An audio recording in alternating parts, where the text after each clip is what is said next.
Acontece que eu e mais 9 deputados e um senador da República tivemos nossos sigilos bancários e telefônicos quebrados, né? Uma clara violação às leis, porque isso é muito sério, muito sério. E quando isso aconteceu, eu percebi o ativismo jurídico que está aqui no Brasil. Isso é muito sério. Agora parando um pouquinho com sarcasmo aqui, com deboche, porque até o Alexandre de Moraes não merece nossa atenção. Ele merece sim uma prisão, é o que ele merece. O inquérito, né, ele está totalmente à margem da lei, ele se baseia em absurdidades, é uma coisa que é muito amadora para um ministro que resolveu ser o acusador, inquisidor, delegado, investigador e o julgador.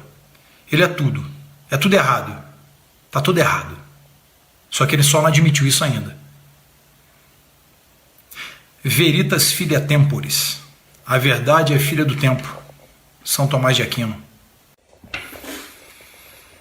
Fala pessoal, boa noite. Quanto tempo, hein? Tive aí meu celular sequestrado aí pelo Alexandre Torquemada de Moraes e acabei ficando sem acesso às redes sociais. Demorei muito a conseguir acessar. Eu vou fazer uma live breve para poder sanar algumas dúvidas de quem achou aí, né, ou pensou que tinha acontecido alguma coisa mais grave. Não aconteceu nada de mais grave, mas eu realmente estava sem acesso às redes sociais, só com acesso ao Twitter. Boa noite a todos que estão entrando aí. E na verdade é mais para esclarecer. Bom, acontece que nós vemos claramente um ativismo social no Brasil, mas não somente isso, também temos um ativismo judiciário. Uma vez que nós temos na sociedade esquerdistas e mutirões barulhentos, eles são o menor de todos os nossos problemas. Agora, quando você tem um ministro do STF fazendo ativismo jurídico de esquerda, é péssimo. Agora imagina quando você tem 11. O que você acha que vai dar? Vai dar merda, né?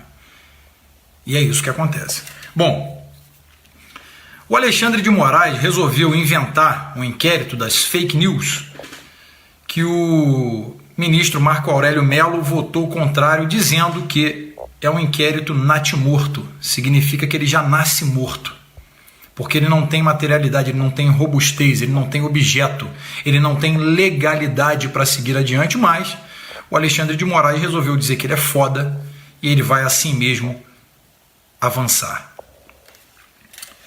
Não satisfeito, ele resolveu dizer que aquelas idosas de 60 anos até 80 anos, algumas até de 90, com guarda-sol, camisa amarela, gritando Brasil acima de tudo e Deus acima de todos, são fascistas, são um risco à pátria. Essas senhoras colocam a nossa sociedade brasileira em extremo perigo. É basicamente o que o Alexandre de Moraes imagina. Já o outro grupo, de preto, coquetéis molotovs, bastões de ferro, bastões de madeira, facas, socos ingleses, o que eles fazem? São pró-democracia. O Alexandre de Moraes diz que eles são pró-Brasil.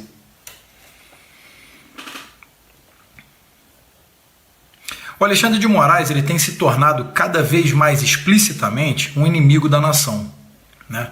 Assim como o ministro Gilmar Mendes, por suas decisões também totalmente monocráticas, se mostrou um inimigo da nação. E vários outros ministros aí que ocupam o Supremo Tribunal Federal, que, como instituição, é muito importante, como instituição.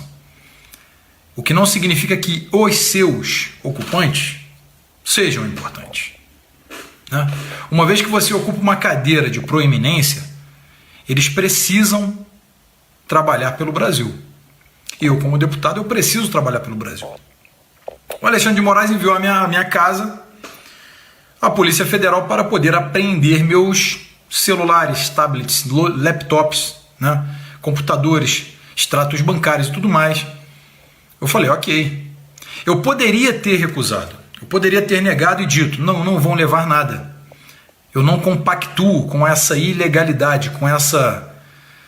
Eu vou dizer que isso é uma estrovenga, é o que é.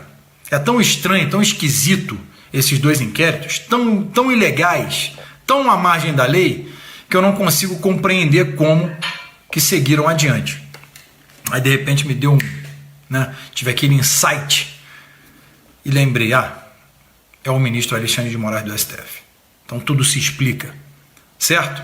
Então eles chegaram na minha casa, terminaram de buscar o que tinham para buscar e no final só levaram umas anotações, que quando eu estou fazendo uma live aqui vem alguma pergunta, eu vou, anoto aqui para não perder o fio da meada, e o meu celular de uso pessoal.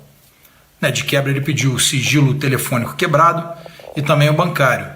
Ok, não tem problema, pode fazer à vontade, não tenho nada a esconder, não tenho rabo preso, não tenho nada a temer. E não, eu não gosto do Alexandre de Moraes.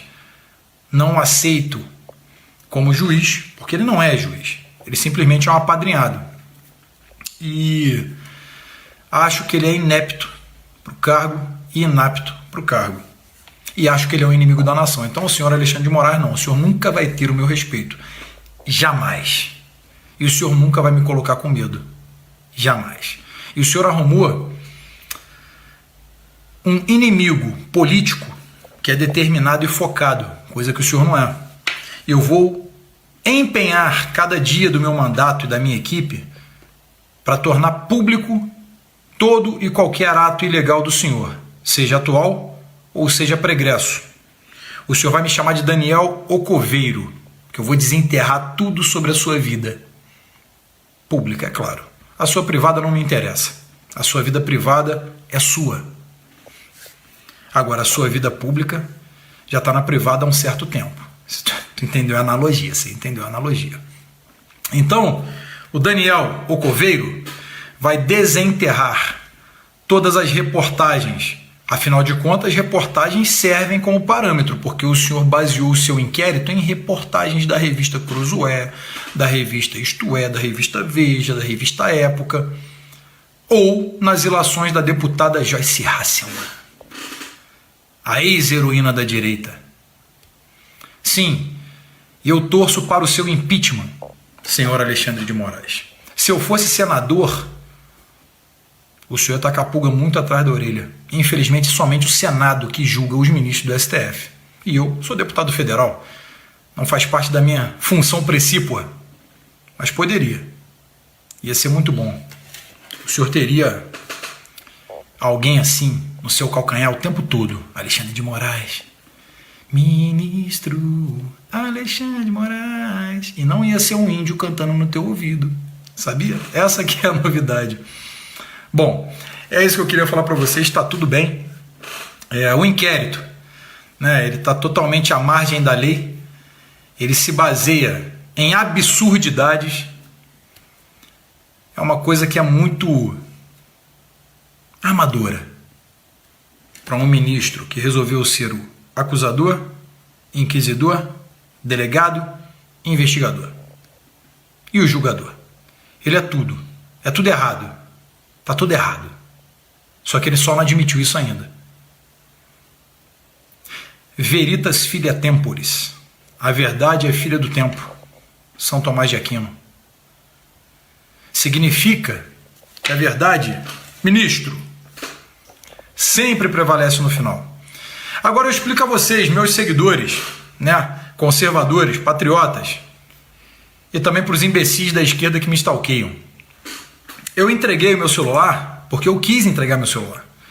Eu poderia ter me recusado, afinal de contas eu sou inviolável. Eu não sou obrigado, pelo artigo 53 da Constituição, robustecido pela redação 35, que é a emenda 35, que alterou sua redação de 2001, eu poderia ter dito, eu não compactuo com essa ilegalidade, não vão levar meu celular. Eu poderia ter feito isso. Por outro lado, eu lembrei que a militância talvez me cobrasse falando, você está devendo alguma coisa, por isso que não entregou, não é possível. Então resolvi entregar. Me arrependo um pouco. Me arrependo porque eu poderia ter bancado para demonstrar que eles estão fazendo algo dentro da ilegalidade. Contudo, já foi. E infelizmente, a flecha lançada, a palavra pronunciada e a oportunidade perdida jamais voltam atrás. Foi uma oportunidade perdida para mostrar para ele que ele é só um ministro do STF. Mais nada. Um cidadão gosta de dar carteirada no aeroporto, não passando no raio-x e dizendo: eu sou um ministro do STF, eu não posso passar nesse raio-x. E a mulher dele, pum, eu sou mulher do ministro do STF. Carteirada. Carteirada. Que feio. Que feio. Isso é muito feio. Se tu fosse filho da minha mãe, tu tinha tomado umas boas chineladas na infância, aí era um homenzinho, mas não tomou a chinelada e virou. Deu no que deu. Deu nisso aí. Alguém quer um café? Eu ofereci café para a Polícia Federal. Assim que chegaram na minha casa, eu falei: querem um café? Nós temos aí... Bom, tem alguém aí dizendo que o Covid não é eterno, né? Eu tive Covid há um mês. Ele não dura um mês.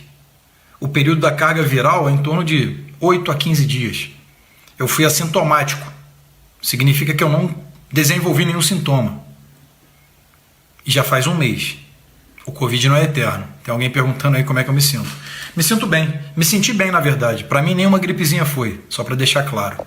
Tá bom, gente? Então, não sei se é de esquerda que está perguntando, mas não me fez mal algum. Tá certo? Bom, aí deu no que deu. Acontece que eu e mais 9 deputados e um senador da República tivemos nossos sigilos bancários e telefônicos quebrados, né? Uma clara violação às leis, porque isso é muito sério, muito sério. E quando isso aconteceu, eu percebi o ativismo jurídico que está aqui no Brasil. Isso é muito sério. Agora, parando um pouquinho com sarcasmo aqui, com deboche, porque até o Alexandre de Moraes não merece nossa atenção. Ele merece sim uma prisão. É o que ele merece. Senhor Alexandre de Moraes, esse vídeo vai chegar ao senhor com certeza, porque o senhor me stalkeia. Sendo assim, vê se compartilha o vídeo aí. Faz alguma coisa que preste. O senhor merece sim, Alexandre de Moraes, uma cadeia. Uma cadeia que o senhor merece. A sua história, ela não está escondida em nenhum cofre. Pelo contrário, ela está muito explícita em várias mídias, né, que fizeram questão. Diga-me com quem andas, eu te direi quem és. Quem com porcos se mistura, farelo come. E assim por diante, né? São máximas velhas, mas são clássicas. A vida do senhor não é lá grande coisa não, sabia? É uma coisa muito ruim até. É lamentável que o senhor um dia tenha sido secretário de segurança. Impediu aí o GAECO de trabalhar com a Polícia Militar e Polícia Civil, dificultando investigações ao PCC, primeiro comando da capital. Nasceu lá em 91, inspirado pelo CV, o Comando Vermelho, que nasceu lá no presídio de Ilha Grande, como Falange Vermelha, depois se tornou Comando Vermelho, né, que criminosos comuns, com presos políticos, faziam manobras orçamentárias, criaram o Caixa Comum, ou seja, cometiam um crime do lado de fora e faziam o Caixa Comum no presídio para financiar crimes maiores. Começavam aí, a Falange Vermelha trabalhava com sequestro, roubos a banco, roubos de carro, e depois partiram para algo mais sério, tomada hostil territorial, né? Assim nasceu a Falange Vermelha, que evoluiu para o Comando Vermelho, que depois em São Paulo, na década de 90, ano de 91, nasce o primeiro comando da capital, que se ramificou para o terceiro comando da capital, que basicamente foi perdendo força por briga de liderança, né? E o senhor estava lá, negligenciando em prol do PCC. Ou seja, não estou aqui dizendo que o senhor é do PCC, de jeito nenhum, longe de mim fazer isso. Só que o senhor negligenciou, o senhor é conivente com o ato, né? Uma vez o senhor disse que não quer o GAECO trabalhando com a Polícia Militar. O senhor fragmentou essas investigações.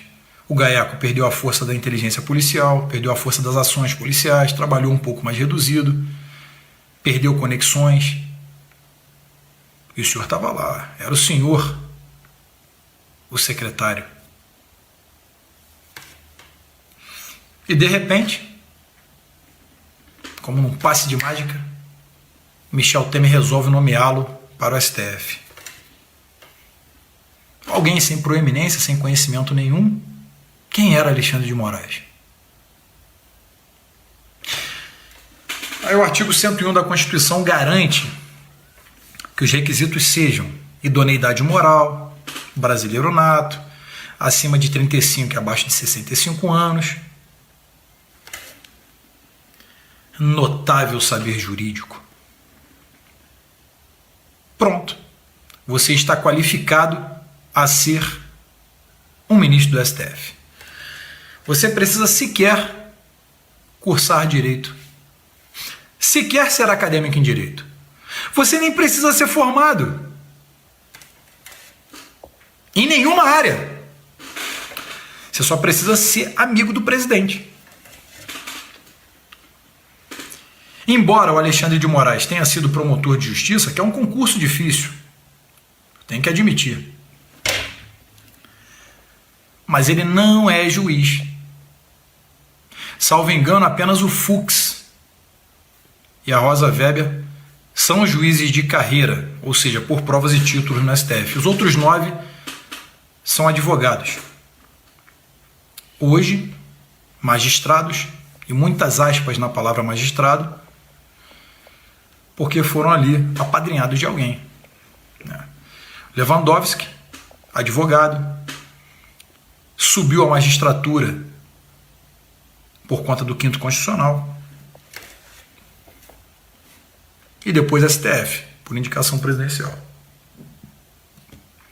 O caçulinha, assim conhecido, caçulinha da corte, que é o mais novo, mais jovem, que é o ministro Alexandre de Moraes, promotor, vida política, com Alckmin e pessoas dessa estirpe. Aí, de repente, correria da Dilma, impeachment, tchau querida, blá blá blá, não sei o que lá, Ustra. Ele aparece como Lord Voldemort, aquela toga preta, e ele fala: agora eu sou poderoso, agora eu mando no Brasil. Falou de mim? Tá preso. Sarah Winter, Daniel Miguel e vários outros ativistas. Operações policiais cinematográficas em uma granja onde 2 idosos marcaram de ver a Copa de 70. Evidentemente, uma caixa de fogos de artifício que qualquer cidadão pode comprar em uma loja, um facão sem ponta, desbastado, para poder cortar ali uma carnezinha aqui, uma costelinha que eles estavam assando ali, e camisas do Brasil. Apoio ao presidente Bolsonaro, armas para o povo de bem. Eram esses os dizeres. E a mídia diz assim: grupo extremista é preso no DF. Os terroristas tinham faixas com dizeres: Brasil acima de tudo, Deus acima de todos, uma caixa de fogos de artifício, 12 por 1, um facão desgastado, sem ponta, para cortar a costela, algumas bandeirinhas. Vocês viram a operação? Todas as vezes que eu assisto aquele vídeo, eu racho de rir ao ponto de quase mijar nas calças. Drones, filmagem 4K, 10 viaturas em comboio se direcionando, ações táticas. Polícia, polícia! Os policiais se envergonharam da ação. Todos, como se fossem a SWAT, ingressando numa casa e encontraram exatamente isso. Enquanto isso, Black Blocs, em outro tempo, Black Lives Matter, organização criminosa, Antifas, organização criminosa, depredando, agredindo, matando pelo mundo.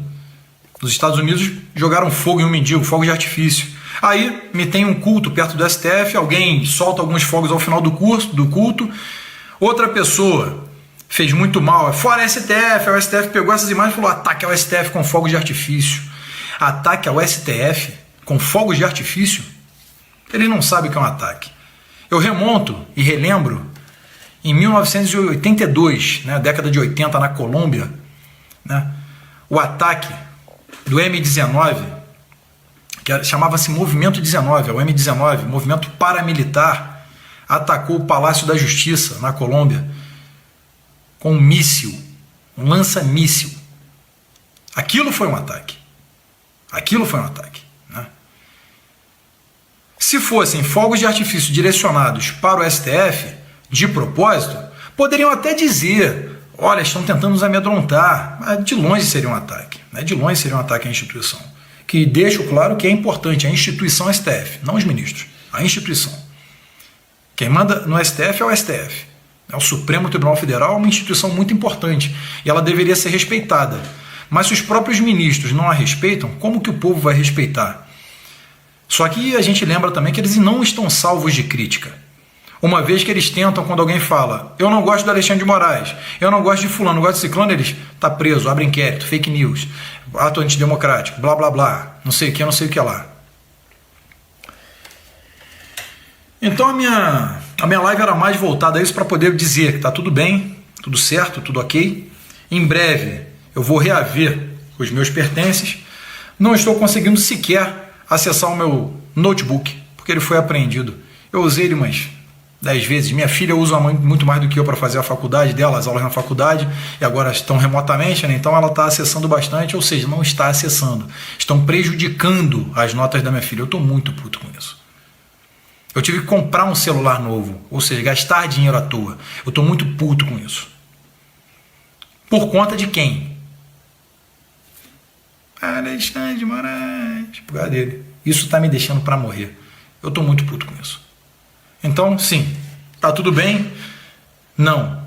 O Alexandre de Moraes não vai me calar, não vai calar vocês. Sugiro a vocês que, se puderem, leiam ali o artigo 5º, inciso 16 da Constituição, que é cláusula pétrea, ela não pode ser mudada, salvo por uma nova Assembleia Nacional Constituinte. Significa que o direito à manifestação pacificamente é inalienável. Não fui eu que escrevi a Constituição de 88. Está lá. Leiam artigo 5º, inciso 16, o rol de garantias e direitos fundamentais. Leiam também o artigo 53, todos os parágrafos. Ali vocês vão saber qual é a inviolabilidade de um deputado federal e de um senador da República. Né? Invioláveis por opiniões, palavras e votos. Constitucional. Se o STF, guardião da Constituição, não respeita a Constituição, nem a persecução penal, eles endossam para que um desavisado e outro também margeie a lei. Afinal, eles estão margeando a lei. Logo, são marginais. Né? Quando marginal não significa de forma pejorativa classificar alguém. Marginal é aquele que margeia, anda à margem da lei. E esse inquérito nasceu à margem da lei. Ele permanece à margem da lei. Então, desrespeitando claramente a Constituição, a norma máxima, a Carta Magna do Brasil. Tá certo? Então é isso que eu queria passar para vocês. Está tudo bem? A luta está de longe, mas de longe de acabar. Nós temos muita estrada pela frente. Temos muita ideologia a enfrentar, muito ativismo jurídico e político a enfrentar. A única coisa que eu conclamo a vocês é que vocês não desistam da pátria. Não abandonem o presidente. É muito sério o que está acontecendo, uma vez que você tem a mais alta corte do Brasil lutando contra o país. Chegou ao ponto de um ministro dizer que a Constituição é mera formalidade inferior. O STF, como instituição, está acima e deve ser protegida. Pesado, não é? Não é pesado isso? Dizer que a Constituição está abaixo do STF? É muita prepotência, não é? É isso que eu queria passar para vocês.